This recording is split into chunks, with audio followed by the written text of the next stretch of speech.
Vous suivez Isanganiro et c'est l'heure du journal qui a marqué la semaine. Donc voici les titres. La dette publique déjà contractée par le gouvernement burundais avoisinait 6 000 milliards jusqu'en 2022. L'analyse est faite par Diomède Ninherete, expert en économie. Et le ministre de la Justice a rappelé vendredi les corps de la justice que l'emprisonnement devrait concerner les crimes de sang, du viol et des crimes économiques. Et des habitants de la zone Gatumba ont estimé mercredi qu'ils ne sont pas prêts pour être délocalisés. C'est un reportage à suivre dans ce journal qui a marqué la semaine. Voilà pour le sommaire. Les détails, c'est dans un instant.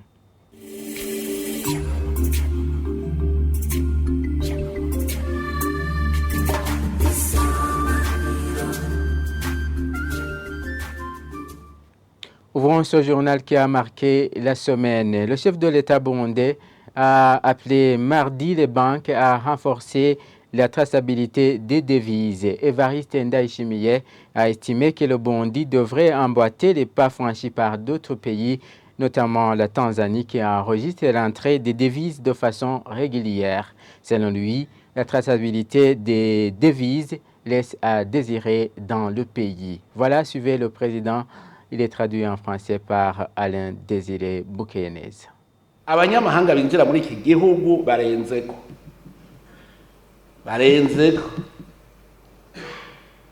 mugabo waja ukabona abitwa ngo nabavunjaye amabiro doshaje ukayabona mugandi wigera ubona iryo devise. Les étrangers ne cessent d'entrer dans le pays, mais pas de traçabilité des devises alors que nous avons des bureaux de change. Est-ce que les bureaux de change collaborent effectivement avec les banques? Je pensais que les bureaux de change ne font que collecter les devises à destination des institutions bancaires. Nous nous sommes entretenus avec la Banque mondiale notamment. Mais nous ne voulons pas que les crédits qui nous seront octroyés nous retrouvent désorganisés. Il faut plutôt que nous soyons organisés davantage. Des fois, les devises de certaines banques sont attrapées en situation de fraude et pourtant la Banque centrale BRB n'était pas au courant. C'est cela qui cause une certaine méfiance envers nous. Et c'est ce qui nous cause des problèmes. Il faut que l'on dénonce cette situation. Les bureaux de change ne devraient pas travailler de cette manière. J'ai observé ce qui se passe en Tanzanie. Quand je me dirige vers une maison de change, on enregistre minutieusement le numéro de passeport, les entrées de devises occasionnées et l'on délivre à cet effet un reçu de telle sorte qu'un éventuel contrôle soit possible. Nous nous en sortirons. Seulement, nous devons le considérer comme une lutte. Neza barandikana nimero de passeport bakamparesi amahera yazanye $200 tumuhayaya nkabona resi nkabona ko bavyanditse neza hamwe controlise iboneka ego ibi tuzobivamo mugabo tutemeye kugwana ntituzofata ubivuyemo. Ce journal qui a marqué la semaine continue. La dette publique déjà contractée par le gouvernement burundais jusqu'en 2022 avoisinait 6 000 milliards de francs burundais. C'est l'analyse faite par l'expert en économie Diomède Ninherete. Pour lui, la dette publique ne constituerait pas un défi majeur si elle était bien orientée vers les secteurs porteurs de croissance. Selon les différents rapports, actuellement on constate que la dette publique avoisine plus ou moins 6 000 milliards. Ça peut être légèrement moins, mais la dette intérieure est estimée à 4 000 milliards. Donc, et la dette extérieure, c'est environ 1500 milliards. Donc, c'est vraiment vers en 2022 qu'on constate ces chiffres-là. C'est-à-dire que ces chiffres peuvent être légèrement moins ou légèrement supérieurs. Je veux que les gens qui nous écoutent puissent comprendre que la dette publique, ce n'est pas un problème. Ce n'est pas un problème en soi parce que le Burundi a droit de contracter un crédit au niveau interne comme au niveau extérieur. Le problème, c'est la destination de la dette. Là où il y a quand même un problème, regardez aujourd'hui, le budget prévu pour cette année, c'est 3 900 000 milliards. Ça, c'est pour les dépenses. les prévisions de dépenses, actuellement, c'est 3 900 000 milliards. Et si on analyse les recettes, la prévision des recettes, c'est 3 200 000 milliards. Donc, aujourd'hui, il y a un déficit budgétaire de 720 000 milliards. Autrement dit, il y a un besoin de financement de 728 000 milliards. Ça, c'est la prévision. Comment est-ce que le gouvernement du Burundi va pouvoir financer ce déficit budgétaire de 700 000 milliards? C'est-à-dire qu'il va nécessairement recourir au crédit ou éventuellement, s'il y a une aide au développement, c'est là où il pourra probablement combler ce vide ou éventuellement cet écart-là.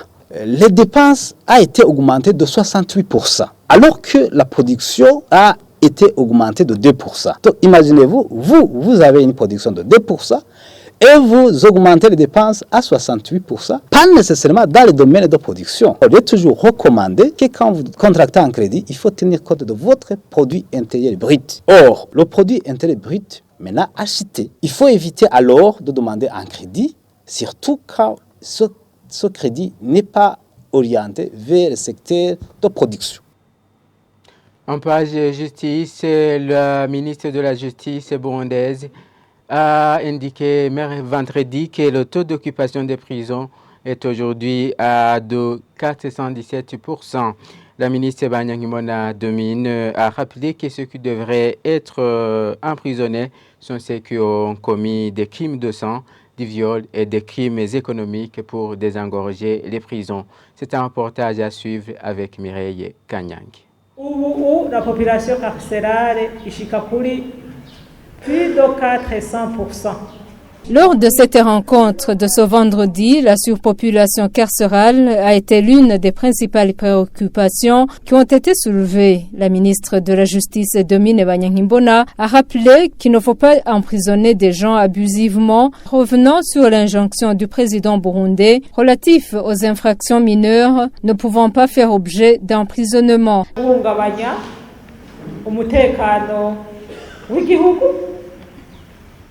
L'atteinte à la sécurité de l'État, cette infraction vient en premier lieu. L'autre infraction, c'est un crime de sang. L'autre qu'il ne faut pas négliger est le viol. Cela fait que la vie de la victime est fortement perturbée, surtout quand c'est un enfant. Ces jours-ci, à ces infractions, on a ajouté les crimes économiques. Ce qu'il ne faut pas oublier, ce sont des actes de corruption.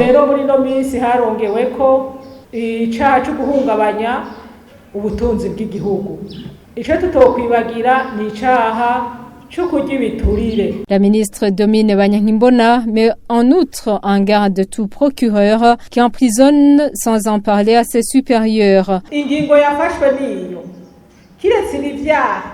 La mesure prise, à part ces infractions, tout procureur qui a un dossier et qui emprisonne quelqu'un sans avoir échangé avec ses supérieurs, ce sera pris comme une infraction, pris comme une contestation.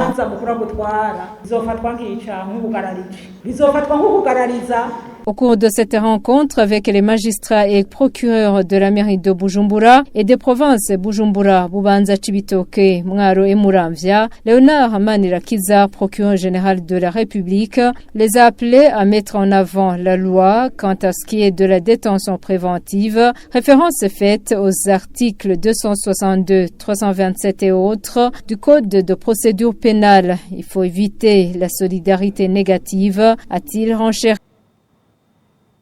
Le journal qui a marqué la semaine continue des habitants de la zone Gatumba dans la commune Mutimbuzi de la province de Bujumbura ont estimé mercredi qu'ils ne sont pas prêts à être délocalisés vers d'autres endroits. De son côté, le chef de zone Jean Mouyoboke a indiqué qu'il devrait attendre l'orientation du gouvernement.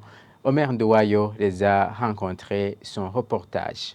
Ivuza ko ikibazo c'indege kidashoboka mu bisanzwe tubona ko gishoboka. Umaze kumva iryangingo yakubaha umushikiranganje wa mbere yasohoye atubwira ko umuti w'amatara wo kubaka idigi aho bwari kuturondera ahantu batwimurira yabaye nk'iduciye umugongo. Ce sont certains points de vue des habitants de Gatumba sur la question de déménager dans cet endroit souvent inondé pendant la saison pluvieuse. Ils disent avoir mal accueilli l'annonce du Premier ministre lors de l'émission publique passée, laquelle souligne que la construction de la digue n'est pas une solution durable. Ils expliquent qu'ils ne sont pas prêts à déménager. Moi, je n'étais pas content. Pourquoi? Puisque à Gatumba, c'est là où nos grands-pères, nos grandes-mères, ils ont vécu. Nous les avons même enterrés ici même à Gatumba.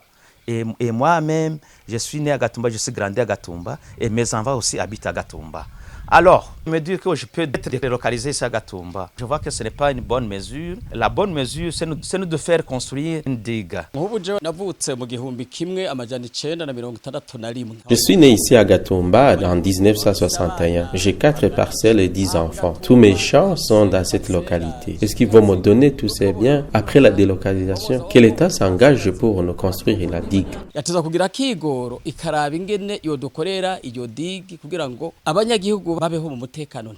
Pour faire face aux inondations, ces habitants organisent des travaux communautaires tous les jeudis et samedis. À cet effet, et afin de se protéger, ils remplissent les sacs du sol pour bloquer toutes les voies de passage d'eau. Des initiatives soutenues par l'administration locale. Ngowe Louis est un élu du quartier. Ce sont des travaux communautaires exécutés par la population tous les jeudis et samedis. Nous avons espoir que ça va nous protéger contre les inondations. Vaudrait mieux que le gouvernement toque ça et là pour trouver les moyens de construire la digue. Sinon, nous ne sommes pas prêts à déménager.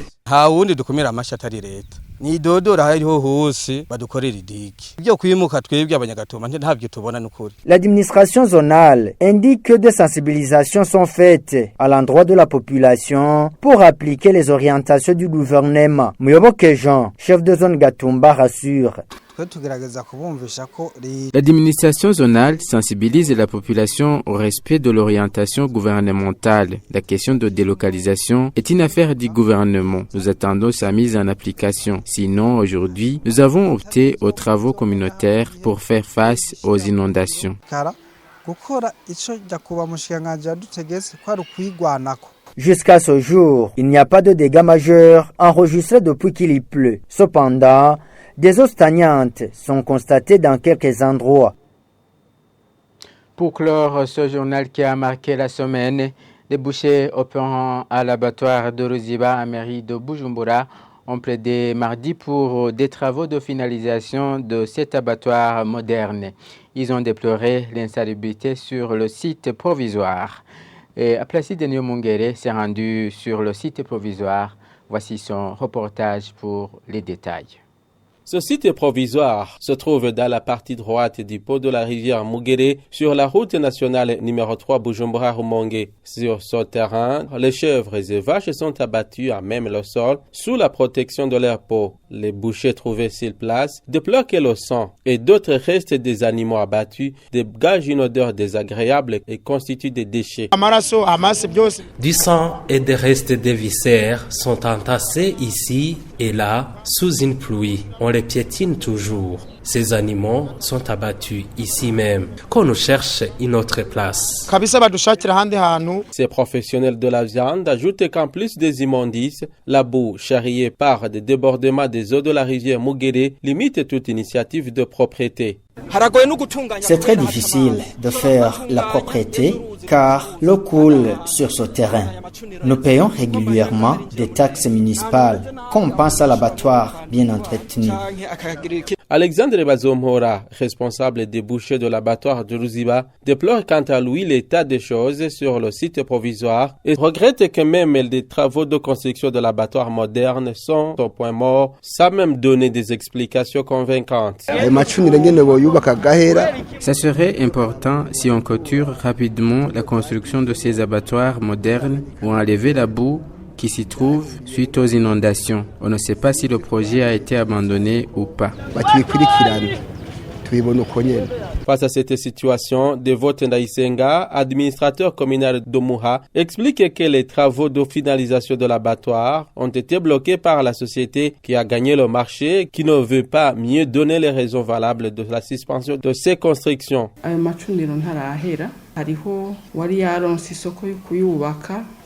Ces constructions de nouvel abattoir n'ont pas été encore clôturées à temps. Le marché avait été attribué à une personne morale. Nous lui avons adressé plus de 3 correspondances pour savoir les causes réelles de la suspension de ces travaux sans réponse convaincante. Nous allons saisir le phonique pour que cette société finalise rapidement ce chantier. Ça facilitera la tâche à ces bouchers.